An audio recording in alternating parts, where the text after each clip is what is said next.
MCom final एबीएसटी के students के लिए आईएफआरएस पेपर के अंतर्गत मैं डॉक्टर स्नेहा बाबेल आज जो आपके साथ टॉपिक डिस्कस करने जा रही हूँ वो आईएफआरएस 3 के इम्पॉर्टेंट प्रोविजंस हैं जिसे कि हम एक प्रैक्टिकल क्वेश्चंस के माध्यम से समझेंगे। साथ ही साथ एक्विजिशन मेथड जिसकी क्या स्टेप्स हैं और किस तरीके से ये सब चीज़ें डिटरमाइंड होगी वो आज की क्लास में आप समझेंगे और गुडविल को किस तरीके से रिकॉग्नाइज किया जाएगा। आईएफआरएस 3 जो है वह अ बिजनेस कॉम्बिनेशन इस ट्रांजेक्शन और event in which acquirer obtain control over a business.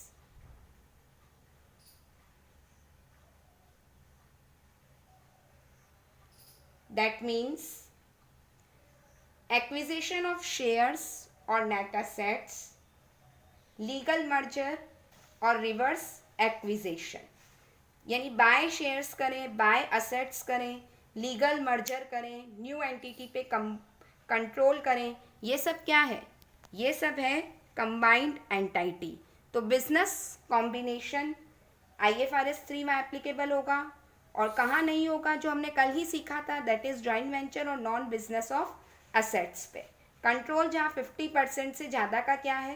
Controlling power है। अब the business combination will be recognised in the financial statement of the acquired using the acquisition method. Acquisition method को apply करते हुए ये जो acquisition method है ये acquisition method apply होगा किसके अंतर्गत? बिजनेस कॉम्बिनेशन के अंतर्गत। तो इस एक्विजिशन मेथड में जो हमारे स्टेप्स हैं, आइडेंटिफायर को क्या करना है? हमें एक्वायरर करना है। आइडेंटिफाई एक्वायरर, जो बायर है, खरीदार है, एक्वायरर है, उसको क्या करें आप? आइडेंटिफाई करें। Determining the acquisition date, recognition and measurement of identifiable assets, liabilities जो एज्यूमेबल है, और एनसीआई जिसे मैंने आपको बताया था कल ही कि non controlling interest. Determine goodwill और gain on a bargaining purchase. तो सबसे पहले आइडेंटिफाइंग एक्वायरर जो है पता लगाना, जिसपे कि आईएफआरएस 10, जिसमें मैंने आपको पहले ही बताया कि आईएफआरएस 3 और आईएफआरएस 10 ये दोनों क्या चलते हैं? सिमिलर चलते हैं, एक दूसरे के सप्लीमेंट कहे जा सकते हैं, जिसमें कि पेटेंट और सब्सिडरी रिलेशनशिप को इन दोनों में क्या किया गया है? बतलाया गया है। किस किस में? आईएफआरएस 10 और आईएफआरएस 3 के अंतर्गत। और इसमें कंसोलिडेटेड आईएफआरएस 10 हमारा क्या था?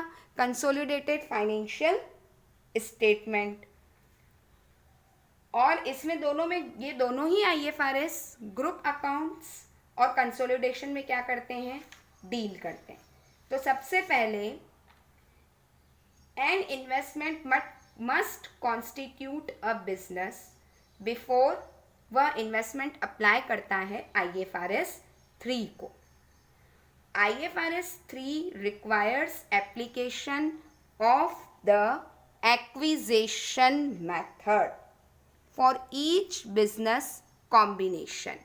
प्रत्येक बिजनेस कॉम्बिनेशन के लिए IFRS 3 के अंतर्गत एक्विजिशन मेथड को अप्लाई करना ज़रूरी है। Step number first, identify acquire. IFRS 10 consolidated financial statement is used to identify the acquirer, the entity that obtains control of the acquiry। IFRS 10 के अंतर्गत वो क्या करेगा? सबसे पहले आइडेंटिफाई करेगा एक्वायरर को। सेकेंड स्टेप है determining the acquisition date, the date on which the acquirer obtains control of the acquiree। Third step जिसके अंतर्गत है रिकॉग्नाइजेशन एंड मेजरमेंट ऑफ, सबसे पहले आइडेंटिफाइबल असेट्स, आइडेंटिफाइबल असेट्स, फिर लाइबिलिटी जो एज्यूमेबल है, और फिर NCI that is non controlling interest. इन तीनों को क्या करना, सेपरेटली गुडविल से आपको आइडेंटिफाई करना है, क्योंकि गुडविल आपकी क्या आ रही है, ये आपकी नेक्स्ट स्टेप में आ रहा है गुडविल। तो गुडविल से इस चीज़ को सेपरेटली आइडेंटिफाई करने की ज़रूरत है, क्योंकि NCI is also the part of goodwill. ये मेजरमेंट होगा तब तो हम गुडविल को क्या कर पाएंगे, मेजर कर पाएंगे। So as the acquisition date, the acquirer recognized separately from goodwill the identifiable assets acquired, the liability assumed, or any non-controllable interest in the acquired. The acquired assets and liabilities are required to be measured at their acquisition date fair value. There are certain exceptions to the recognition और measurement principles. क्या है वो, which cover, जैसे कि contingent liability, income tax, employee benefit,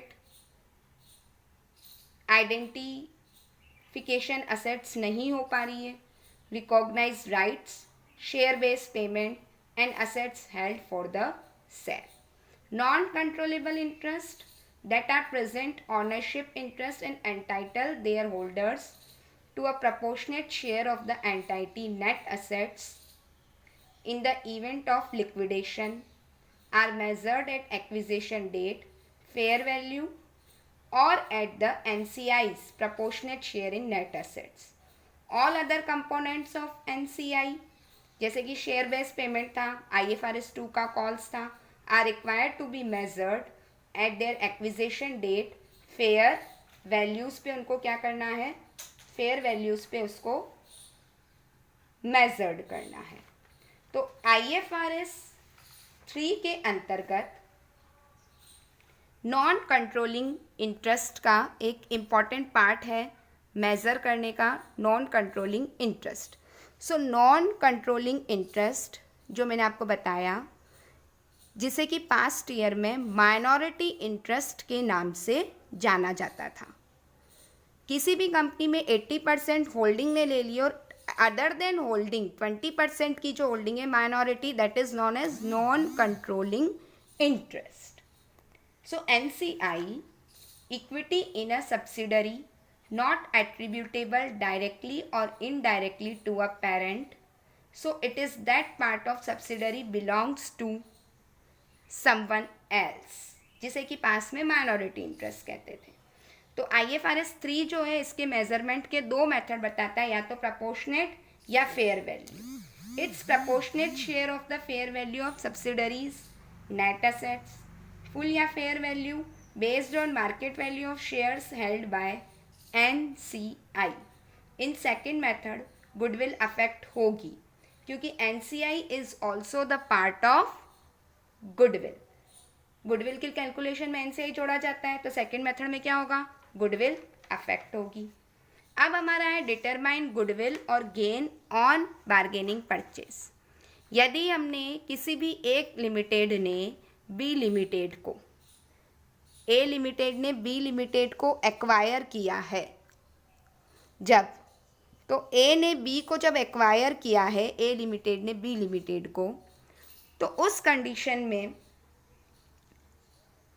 1,00,000 रुपए का consideration दिया, जबकि नेट असेट्स कितनी आई है 80,000, यानी 20,000 यहाँ पे क्या हो गया, गुडविल, और उस गुडविल को क्या करना पड़ेगा, रिकॉग्नाइज करना पड़ेगा। Sometimes the goodwill is positive और समटाइम वो नेगेटिव होगी। तो गुडविल मेजरमेंट का बेसिक फॉर्मूला क्या है, fair value of consideration transferred, उसमें ऐड करिए NCI को, ऐड करिए fair value of previous equity interest, जो previously held interest when subsidiary acquired in stages, उसमें से माइनस करिए fair value of subsidiary's net assets, जो अभी यहाँ आप क्या आई 20,000, that is non as goodwill. ये तो गुडविल पॉजिटिव आती है। अब मैंने कहा गुडविल नेगेटिव भी हो सकती है। जो गुडविल आपकी पॉजिटिव आएगी उस गुडविल को capitalise as a assets an annual impairment review.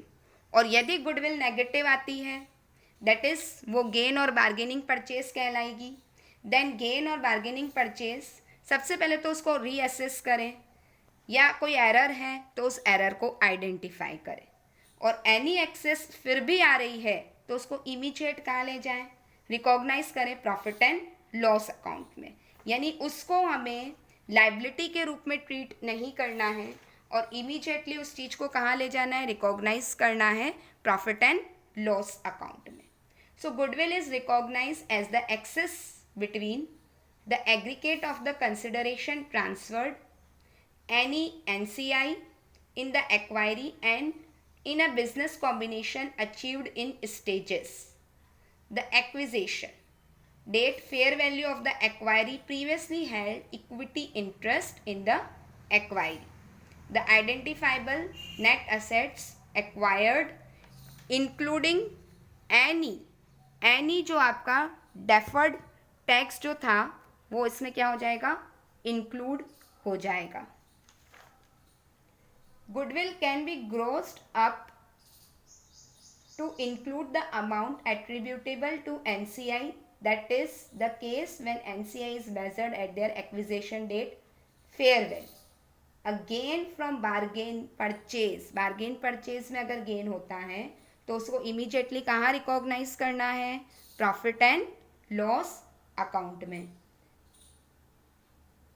Or acquirer should consider if the consideration includes amount attributable to other transaction within the contract, pre-existing relationship arrangement that remunerate employees और etc. जो है, तो उस स्थिति में goodwill की calculation recognise होगी। यानी इस तरीके से जो आपका IFRS 3 है उसमें रिकॉग्नाइजेशन की जो प्रोसेस है वो एक्विजिशन मेथड के अंतर्गत होगी। उसमें पहले बायर कौन है वो आइडेंटिफाई करो, एक्विजिशन डेट पता लगाओ, उसके बाद आइडेंटिफाइबल असेट्स, लाइबिलिटी एज्यूम्ड है और NCI की कैलकुलेशन। आफ्टर दैट डिटरमाइन करेंगे गुडविल पॉजिटिव है कि गुडविल नेगेटिव है, और उसके अकॉर्डिंग उसका एक्विजिशन मेथड IFRS 3 के अंतर्गत जो हमारा बिजनेस कॉम्बिनेशन था उसके अंतर्गत गुडविल रिकॉग्नाइज होगी। Thank you.